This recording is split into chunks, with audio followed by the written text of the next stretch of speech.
Magandang hapon sa ating lahat, mga kapatid, mga kaibigan, mga kasama ko sa patuloy nating laban para sa tunay at makahulugang pagbabago. All of my professional life, I have been with the military.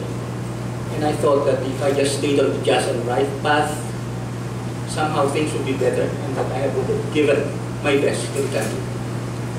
But no matter how hard I tried to do the right things, I was constantly surrounded and haunted by corruption, so pervasive in the institution.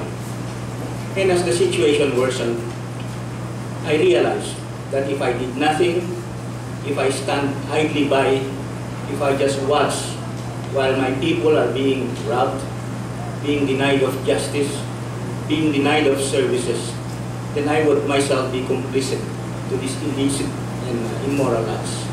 So I decided that if I really and truly love this country, it was no longer enough to say that I am not part of the problem. One have to be part of the solution. As a soldier, I was trained to obey without question. Do or die, not to reason why. But in the process of performing these sworn duties, I realized that the military is nothing but an instrument of the elite to preserve the status quo. The status quo with all its defective systems and structures. And in the performance of our sworn duties, I witnessed corruption, I witnessed the deterioration of morals and values. I started asking questions when the ideals that we were supposed to have internalized sharply contrasted with the realities outside. In the 80s, I joined a group calling for reforms in the military, reform the armed forces movement. We were initially calling for cleaning up in our own backyard. But eventually we would realize that reforms in the military, cleansing in the military, no matter how genuine, would really amount to nothing without accompanying alterations in the bigger picture. The bigger picture meaning your other institutions, your bureaucracy, your government, and the whole society. If we agree that the military is a small picture that reflects on that bigger picture, then if your universe is corrupt, it necessarily follows that the subset that reflects it is also rotten. So that's the reason why our group calling for reforms would later graduate into a movement now calling not for just mere reforms, but for reforms that are revolutionary in character. Revolutionary yung alliance ng makabansa, meaning systemic and structural changes. If we can achieve this same revolutionary reforms in a manner where the violent portion would merely be symbolic, so that that sword of Damocles doesn't have to fall down and chop heads off, then that would be the best mode for change. But we are still looking for that. Meantime, 7 years in detention after, I have been detained for twice. As a young captain for almost 3 years, and as a general for more than 4 years and 4 months. I have not changed. The fight continues. So let me thank you for inviting me to speak in this forum. I am very happy that the Center invited me again to partake on its initiative to spark and develop discourse on important political issues, one of which is the role of the military in nation building. The last time I was invited by the Third World Studies Center to speak on issues surrounding the military, the political situation was different, so was the government. So different that I was prevented by the previous administration to attend your forum in 2010, despite a court order granting me permission temporarily to leave my detention cell in Camp Crame, from which I was incarcerated for more than 4 years, for siding with the people in opposing the illegitimate Arroyo regime. The situation now has changed.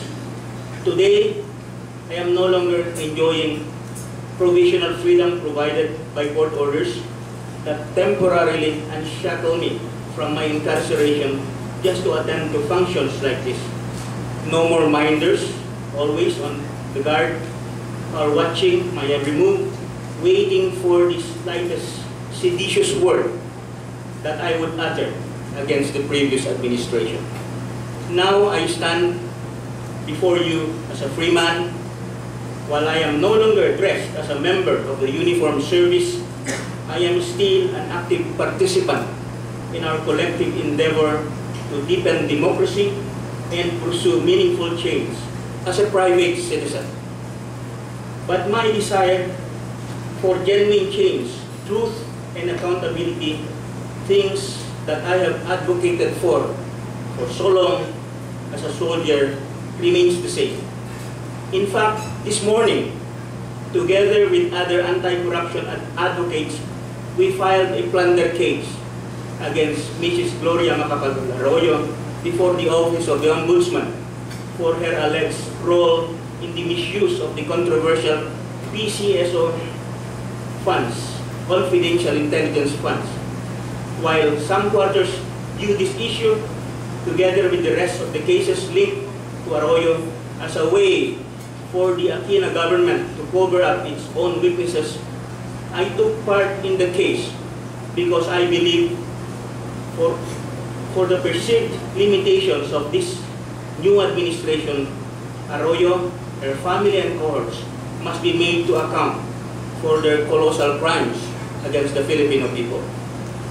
We did not struggle and sacrifice for the last 9 years just to let Gloria escape because we lost focus of the immediate things that must be settled. I believe in order for us to move forward as a nation and confront the challenges of rebuilding our hopes and dreams, even as we try to realize important reforms, we must step back a little in order to put proper closure to the Arroyo's past by heeding the call of justice and accountability. Lest we want to go about forever in circles, defeating tyrants only to let them get away with their transgressions, or worse, allow them to politically rejuvenate to create the same old problems in the future, we must learn to finish our task, no matter how unpleasant and difficult they may be, even if we have to revisit dark times of yore to find the key to a bright future. It is in this context that I share with you my perspectives on this forum. You ask, is the military now in demand, or is it waiting for a messiah? Has it learned to behave the way it's supposed to and cleanse itself of the sin of military uprisings or to some military adventurism? Will the soldiers support the Aquino government, or will it again release the genie from the bottle? To answer these questions, it is important to agree on some basic things. For one, uprisings, civilian or military, do not happen in a vacuum. They happen in situations of social unrest and injustice. Issues like a stolen election, massive graft, the killing and oppression of Filipinos, these are real issues that help propel dissatisfaction in the ranks of the armed forces of the Philippines, especially during the last 9 years. We are not robots. We are not machines with guns incapable of feelings or megalomaniacs forever aroused with conspiracies of grabbing power. Like everyone gathered here today, we too are people, soldiers are people too. Sadly, we are always caricatured as soldiers, always quoting the Constitution. The armed forces is the protector of the people to justify our so-called military adventurism and thirst for power. But few ever perceive that we too quote another part of the Constitution that states, sovereignty resides in the people and all government authority emanates from them. A direct quotation from our 1935 Constitution, which is reproduced in our present 1987 Fundamental Law. Hence, soldiers acting as citizens have the right and duty to depose the government contrary to our interests as a people. Like active citizens, soldiers also have the collective right to revolt if the right to life, liberty, and property are under threat. And they have the right to replace any status quo with something that serves our collective interests as a people, a right and an obligation as safeguard against tyranny. Truth is, the soldiers' right to contravene, revolt, or wage uprisings stems from the Constitution, no more than light stems from a mirror. Yet, while it is a constitutional right, it is actually deeper than our Constitution. It is a human right. And the right of any freedom-loving Filipino citizen. Even if you expunge it from the Constitution and say that we soldiers are and should forever be neutral, like any other citizen of this land, we will continue to evoke it under unjust and oppressive governments. This is our motivation when we fought the illegitimate government of Mrs. Gloria Macapagal Arroyo. This is our driving force when we rebelled against our own institution. Lest we forget, Mrs. Gloria Macapagal Arroyo was installed as president by an election marred with cheating, wherein corrupt officials of the military institution bribed and spoiled by Arroyo have become willing accomplices to this colossal crime. This is now refreshed and impressed to our forgetful minds by the recent revelations made by Lintang Bilon, Saldi Ampatuan, and Colonel George Rabusan.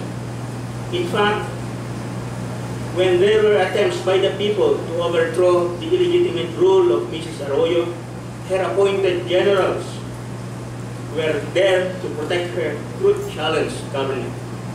Absolute corruption followed, and these generals have woven themselves into the centers of power in the executive and legislative branches in the government. The military was politicized, poisoned by reactionary politics. We ask ourselves, what are we supposed to do?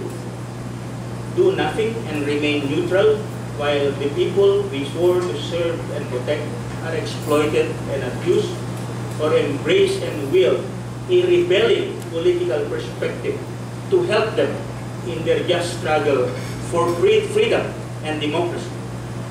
I agree that military must be insulated from politics. Those that stem from corruption, patronage, and elite rule. However, I believe the military, like any other institution, is not free from politics. The military is in itself a product of politics, ideologically shaped by those who control the political and economic power.